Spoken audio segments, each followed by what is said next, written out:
લોકસભાની ચૂંટણીનો હાલથી જ ગરમાવો કોંગ્રેસ નેતા ચૈતર વસાવા સાથે કોંગ્રેસ નેતાની વાત થઈ છે અને મુલાકાતની ઈચ્છા પણ વ્યક્ત કરાઈ છે। તો આ સાથે જ આપ બાદ હવે કોંગ્રેસ નેતાની ચૈતર વસાવા સાથે મુલાકાતની ઈચ્છા। ભરૂચ સંસદીય બેઠક પર ચૈતર વસાવાની આપની જાહેરાત બાદ કોંગ્રેસ નેતા સંદીપ માંગરોલાએ જેલમાં ચૈતર વસાવાને મળવાની મંજૂરી માંગી। જો કે તેમને હજુ મંજૂરી મળી નથી અને તેમણે ભાજપ ઉપરાંત આપ પર પણ પ્રહાર કરતા કહ્યું છે કે આપ નેતા ભરૂચ બેઠક પર મતોનું ધ્રુવીકરણ કરવા માંગે છે। એટલું જ નહીં, પ્રદેશ કોંગ્રેસના મહામંત્રી સંદીપ માંગરોલા ચૈતર વસાવાના સાથની પણ માંગ કરી રહ્યા છે। ભરૂચ લોકસભા બેઠકને લઈને આમ આદમી પાર્ટીના સંયોજક અરવિંદ કેજરીવાલજીએ ગઠબંધનના નિયમોની વિરુદ્ધ જે જાહેરાત કરી અને એની સામે અમે જે વાંધો રજૂ કર્યો છે એમાં ભારતીય જનતા પાર્ટીને કોઈ લેવા દેવા નથી। ભરૂચ લોકસભાની તો આમ આદમી પાર્ટી એ કોંગ્રેસ અને આમ આદમી પાર્ટીનું સાથેનું બીજી અનેક પાર્ટીઓનું જે ઇન્ડિયા ગઠબંધન છે અને એ ઇન્ડિયા ગઠબંધનની અંદર જે નિર્ણય થશે એ અમને માન્ય રહેશે।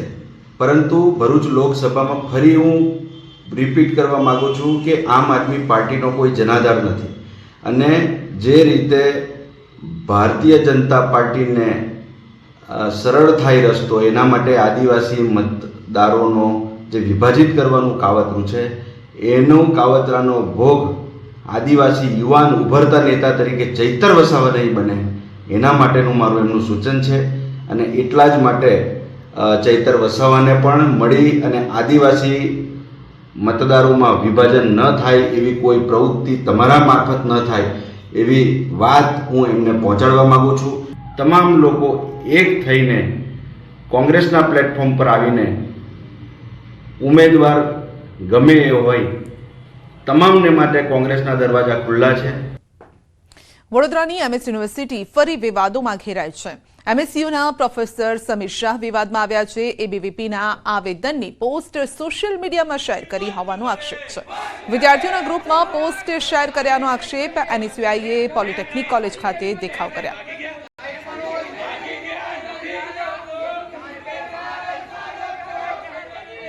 રાષ્ટ્રીય સંગઠન ABVPના જે વિદ્યાર્થી નેતાઓ હતા તેમનો જે સિમ્બોલ હતો તેમની જે ઓળખ હતી એના સાથેના ફોટોગ્રાફ્સ TY મેકેનિકલના ગ્રુપમાં તેમણે શેર કર્યા છે। એઝ અ પ્રોફેસર કોઈ બી આવી પોલિટિકલ એક્ટિવિટી ના થવી જોઈએ તે તેમને નીતિ નિયમનું ભાન હોવું જોઈએ। અગાઉ પણ આ જ પ્રોફેસર આવી બધી વાતોમાં વિદ્યાર્થીઓ સાથે પાર્શિયાલિટીની વાત હોય ત્યારે આ સરનું નામ આગળ આવતું રહ્યું છે।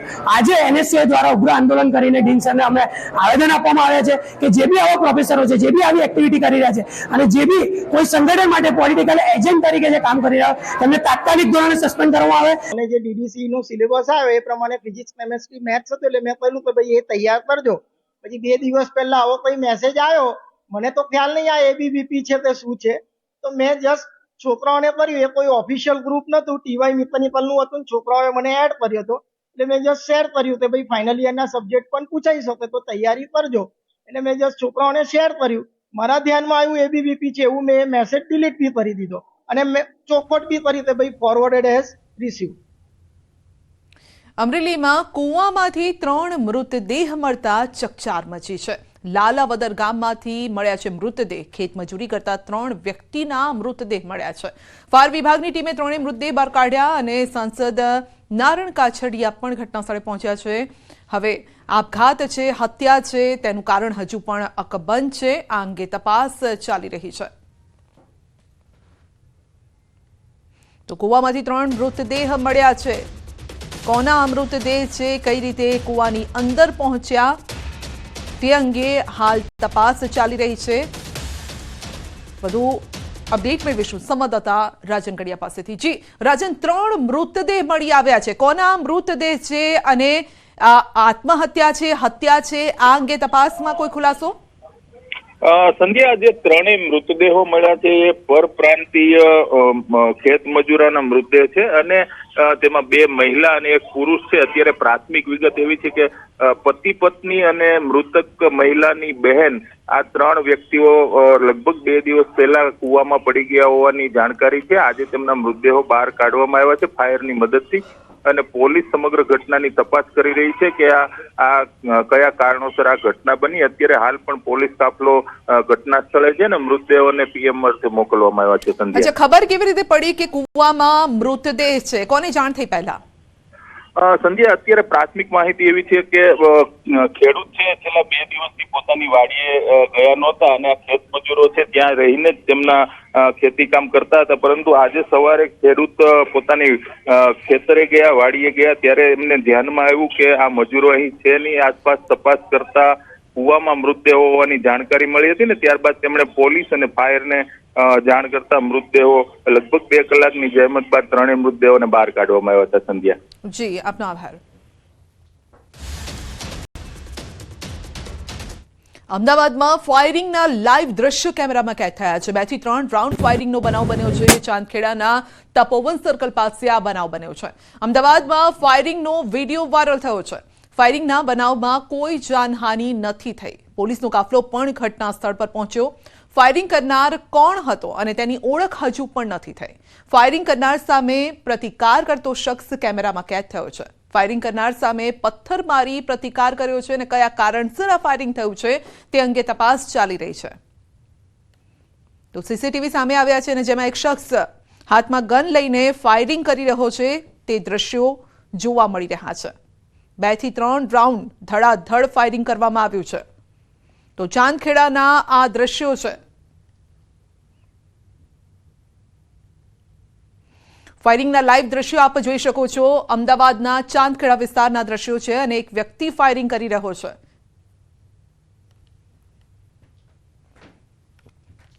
વાત કરીશું સુરતમાં ટ્રાફિક પોલીસની દાદાગીરીનો વિડીયો સામે આવ્યો છે. વાહન ચાલકને ધક્કો મારીને તેને ઉતાર્યો હોવાનો આક્ષેપ થઈ રહ્યો છે. વાહન ચાલક પાસેથી મોબાઈલ ઝૂંટવવાનો પણ પ્રયાસ થયો. અમરોલી વિસ્તારનો આ વિડીયો હોવાનું અનુમાન છે અને પોલીસકર્મી જબરદસ્તી બાઇકમાં બેસવાનું કહેતો દેખાયો છે.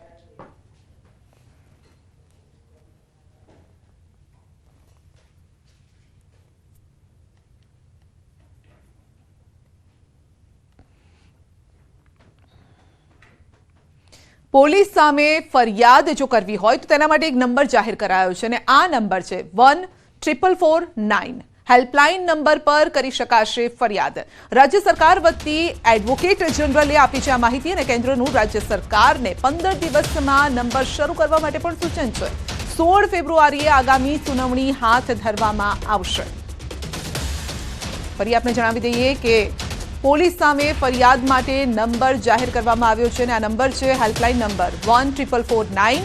આ નંબર પર આપ ફરિયાદ કરી શકો છો. રાજ્ય સરકાર વતી એડવોકેટ જનરલે આ માહિતી આપી છે અને કેન્દ્રનું રાજ્ય સરકારને 15 દિવસમાં નંબર શરૂ કરવા માટે પણ સૂચન છે. 16 ફેબ્રુઆરીએ આગામી સુનાવણી પણ હાથ ધરવામાં આવશે.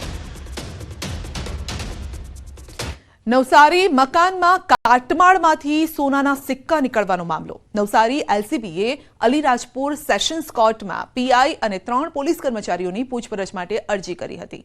સોનાના સિક્કા પ્રકરણમાં નવસારી એલસીબી અત્યાર સુધીમાં 6 આરોપીઓની ધરપકડ કરી છે. કથિત રીતે સોનાની લૂંટ ચલાવનાર એમપી પોલીસના પીઆઈ 3 પોલીસ કર્મીઓ વિરુદ્ધ કાર્યવાહી કરી છે.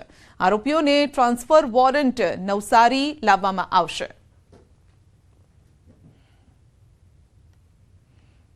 તો મકાનના કાટમાળમાંથી સિક્કા મળ્યા હતા અને ત્યારબાદ આખો તપાસનો ધમધમાટ ચાલ્યો છે. 6 આરોપીઓની ધરપકડ પણ કરવામાં આવી છે. આ મામલે હજુ પણ તપાસ ચાલી રહી છે અને જે આરોપીઓ છે તેમને ટ્રાન્સફર વોરંટના આધારે ગુજરાત લાવવામાં આવશે, નવસારી લવાશે.